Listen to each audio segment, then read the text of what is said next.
Z nami Bóg.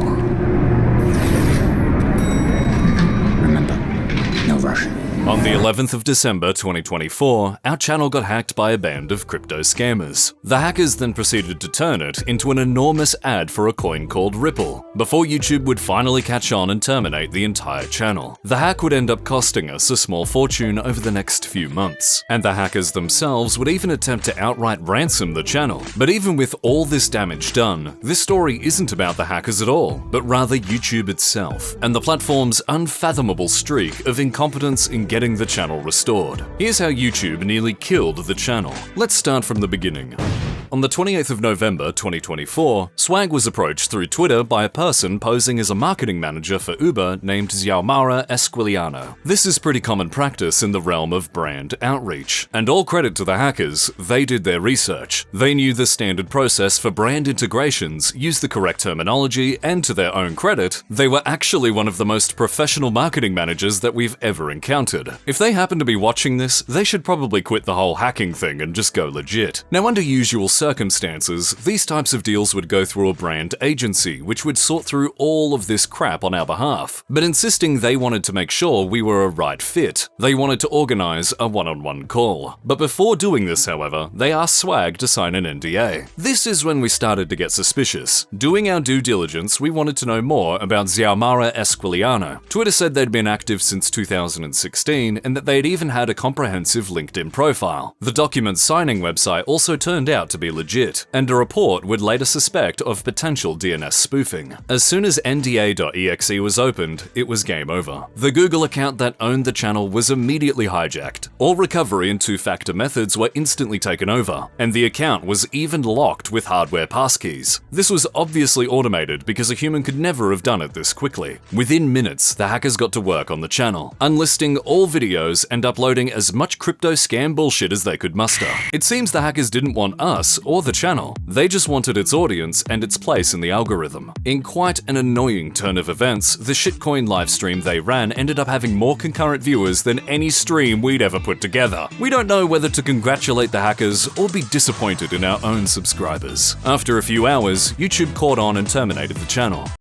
At this point, we were pretty relieved. The damage had been done, but surely something this blatantly stupid would mean fixing the channel would be easy, right? Right.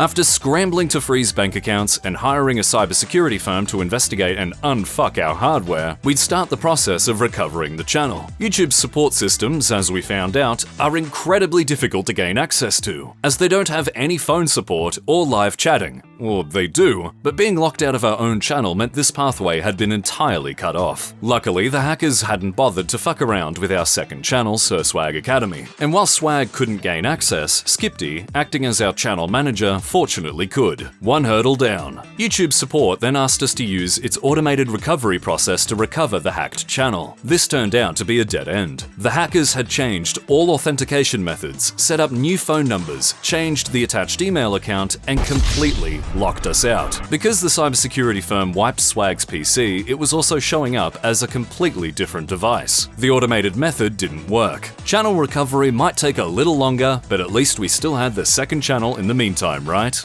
Right. Shortly after we told YouTube support that our second channel was related to our main account, Skipty would promptly lose access. Meaning by this stage, YouTube had literally done less than nothing to help. We literally would have been in a better position if we didn't tell them anything. Whatever department we were contacting obviously wasn't going to help us. But then we discovered that other channels appeared to be hit by the exact same thing. Manga Carmen, Shyway, John Stone, and even Linus Tech Tips all got hit by the same thing. Even the YouTube channel of India's Supreme Court got hit by the same group. It seemed as if no one was safe. The one thing they all had in common is they all seemed to get help through YouTube's support account on Twitter. A shitty solution, but the best one we had. Eventually, on the 20th of December, 9 days after the hack, YouTube support noticed us, and we could finally get this misunderstanding behind us.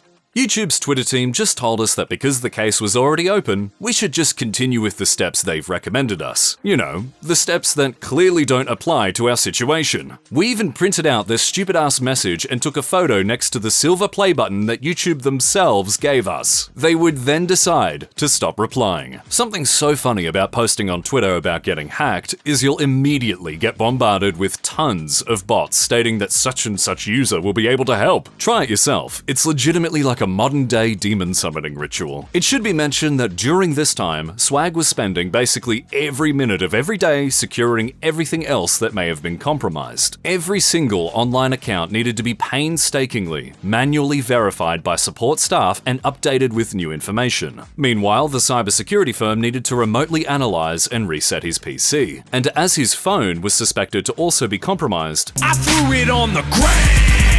It probably goes without saying that cybersecurity companies aren't particularly cheap. Not only this, but personal identification such as driver's licenses and passports also need to be replaced, both of which had only just been renewed. Longtime viewers will know that Sir Swag is Australian, and at the time, Australian passports had just become the single most expensive in the world. As far as we can tell, the hackers never actually tried to go after any bank accounts. But as you can see, they were able to cause some serious financial damage. Ultimately, they probably knew that banks would hunt them to the end of the earth. While YouTube obviously didn't have a single fuck to give in such cases. It really was the perfect crime. By this time, YouTube's support service had become a professional pass-the-buck competition. They just kept pushing us from one department to another, because our case obviously wasn't going to be straightforward to solve. They eventually recommended that we talk to our partner manager, which was a problem because we didn't have a partner manager. They then recommended that we talk to our MCN, which, if you know the deep YouTube lore, was going to be even more difficult. For those who may not have heard this term before, an MCN, or multi-channel network, is an organization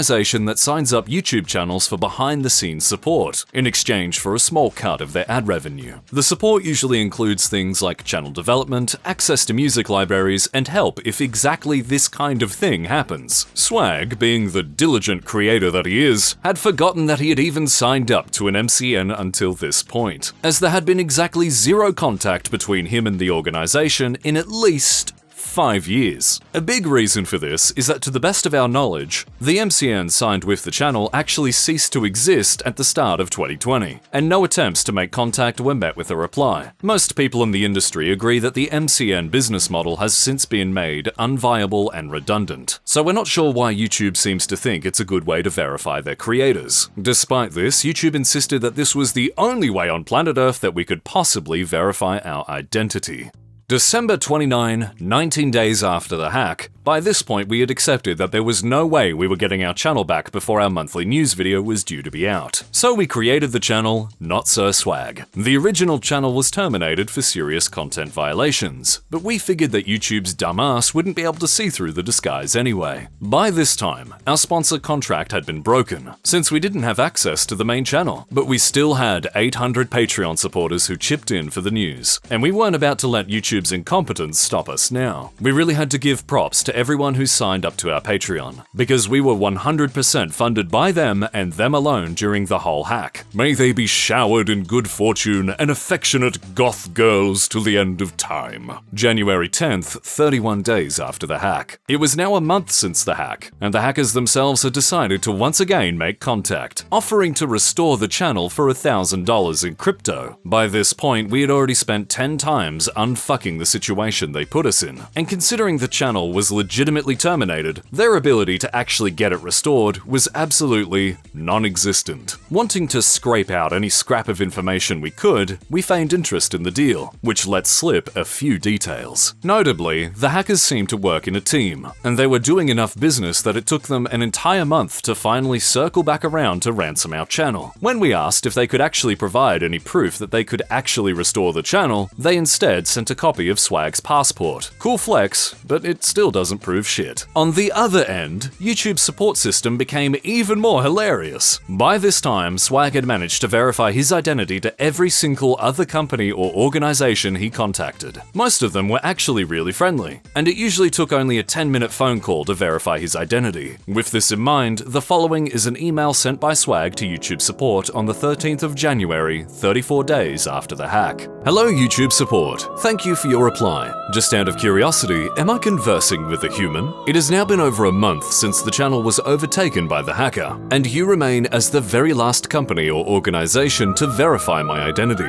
In this time, my identity has been verified by 2 government agencies, 2 insurance companies, my bank and financial institutions, all subscription services, 2 sovereign governments, and a partridge in a pear tree. I have also provided you with an extensive list of evidence, including monthly revenue statements going back to 2019, exact files for my flagship series going back 2 years, a 39-page report from a computer hacking forensic investigator, 59 folders of proof pertaining to our sponsored content, a picture of the silver play button given to me by YouTube next to a printed response from YouTube's help service, and a signed verification letter from the managing director of the advertising agency I've been partnered with for the past 5 years. If that still wasn't enough, here is the temporary channel I've created in the meantime, which has continued the flagship series in spite of YouTube's otherworldly ability to be entirely unhelpful. https://www.youtube.com/@NotSoSwag. In what is perhaps the funniest part of all, the hacker recently reached out to ransom the channel back, meaning as we currently stand, the hacker has done more to help than YouTube itself. It appears that if any reasonable human was able to see such an overwhelming abundance of indisputable evidence, this matter would be concluded in around 10 minutes. In this spirit, would you be able to explain why an organization which I have not spoken to in half a decade would be able to verify my identity better than all of the evidence mentioned above? Looking forward to hearing back from you, the real Sir Swag. The reply was pretty much what you'd expect. Quote, "Hi Sir Swag, thanks for your email and apologies for the delay in our response. I understand the importance of recovering your account and we appreciate your effort in providing more information. Unfortunately, we've already escalated this to the Google Accounts team, who are the experts with the recovery of your Google account. They reviewed your case and were unable to verify your ownership of the account based on the information provided. This verification step is crucial to ensure account security and protect both you and the platform's users. As discussed previously, we recommend that you directly reach out to your MCN or partner manager for further assistance. They should be able to assist with verifying ownership and help with the next steps in restoring your account. Unfortunately, until ownership of the account has been verified, Further action on recovering your YouTube channel is on hold. Thanks for your cooperation and understanding. Let me know if you have any questions. All the best, Google YouTube team." In case you were wondering, all of the emails read like this. And after a while, it became clear that the company relied very heavily on AI within its support team. This was around the same time YouTube's parent company decided to lift its ban on using AI for military purposes. So it sure as shit wouldn't be opposed to using it to tell us to politely fuck off. For those of you who might be tuning in for the first time, we're primarily a news channel which covers stories from all over the world. We've interviewed refugees from the Ukrainian war, citizens in the middle of active coups, people the US government designates as terrorists, and even the guy who got arrested for taking a shit in the Prime Minister's swimming pool. We regularly interview people in active war zones and have a network of over 600 contacts we can call upon for nearly every occasion. But despite this, we still couldn't find one person at YouTube with a single fuck to give. If we take another step back from this whole situation, it's hard to not admire how hilariously stupid this all sounds.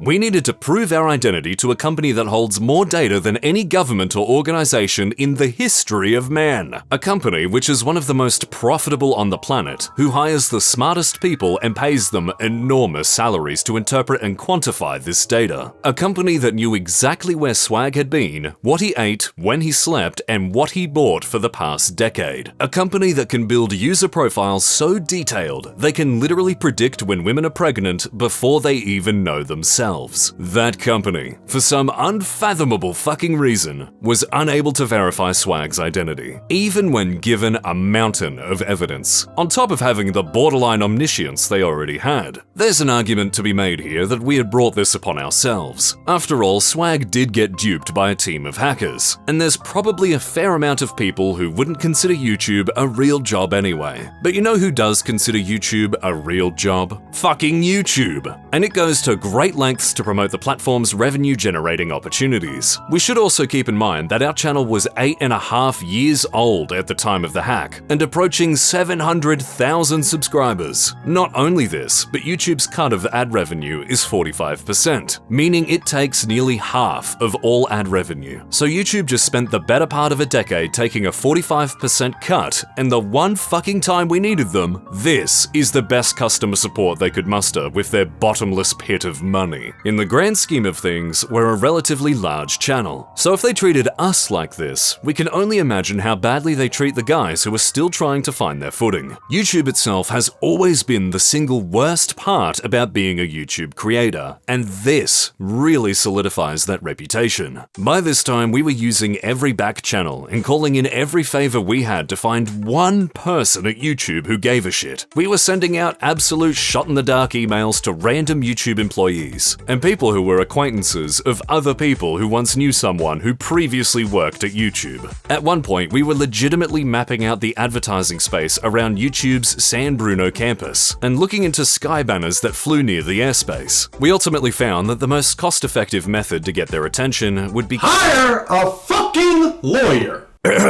As I was saying, the most cost-effective and sensible solution was custom A-frame signs planted around their campus, as the outside seemed relatively open to the public. If that failed, we just have to send the fucking play button to the CEO directly and hope for the best. It's safe to say Swag was gradually sinking into a state of clinical insanity. January 20th, 41 days after the hack. Despite YouTube's indifference, our new channel was actually performing pretty well. We were averaging over 60,000 views per video, and since YouTube seemed to have no idea that we were related to the old channel, they must have thought we were some crazy up-and-comer. Despite this, we were really running out of options. The team had collectively become increasingly convinced that lawyers needed to be hired, and scary papers needed to be delivered. But this had already become an extremely expensive ordeal, so going the legal route had to be a last resort. Then along comes our hero of the story, a message out of the blue reading, quote, "Mate, I'm meeting with YouTube this week. I have absolutely zero power or influence, obviously, but I want to raise your case with them. Are you able to send me an email with all the details and whatever supporting evidence you are comfortable sharing?"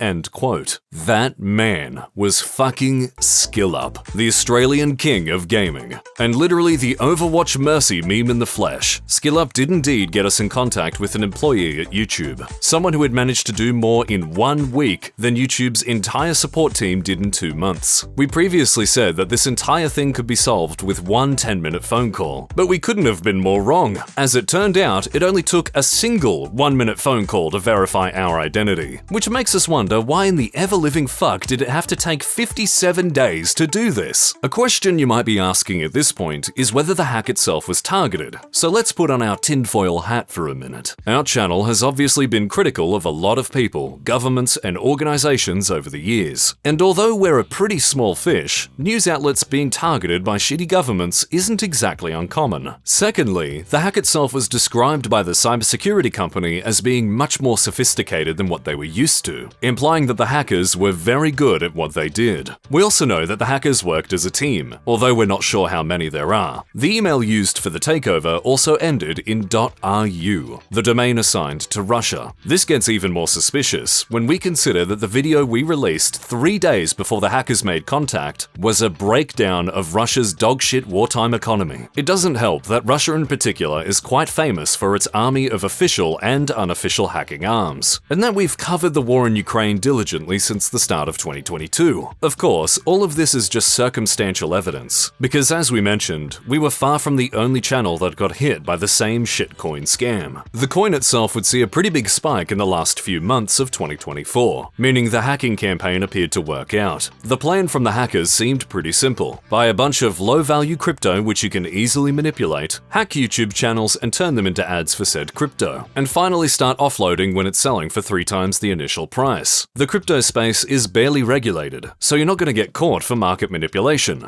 YouTube is obviously not equipped to deal with these hacks, and the only ones losing money are the people who are trading in an inherently volatile market. You have to hand it to the hackers, it's a pretty smart plan. It probably says a lot that despite all the shit these hackers put us through, all the dozens of hours spent scrambling to recover accounts, and the small fortune it took to fix everything, we still don't consider them the true villains of this story. As much pain as they caused, at least they were competent at what they did. They're obviously absolute scum of the earth, but they're a band of extortionate hackers. You'd expect them to be. Excuse me, but do you really want me here for a lecture that I'm not going to feel the least bit guilty about?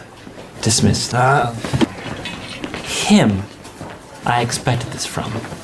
But you? YouTube, on the other hand, paints itself as a friend of the creator. Its mission statement is literally, to give everyone a voice and show them the world. Hell, their parent company's motto is, don't be evil. Or at least it was, before they stopped using that motto in 2018. YouTube isn't evil. Nothing they did over the course of this whole affair could be described as evil. And evil indeed implies that whoever commits it knows what they did was wrong. As we've found out, YouTube has proved itself to be far too incompetent to live up to this title. On the 12th of February, 64 days after the hack, the channel was finally restored and reinstated. The reason we found out wasn't actually through being told, however, but rather because we received 20 emails from YouTube informing us that our videos had been demonetized. This truly was the most YouTube way they could have told us, and it's hard not to appreciate the sheer comedic value of the situation. Since Twitter still hadn't taken down the account that the hackers had been using,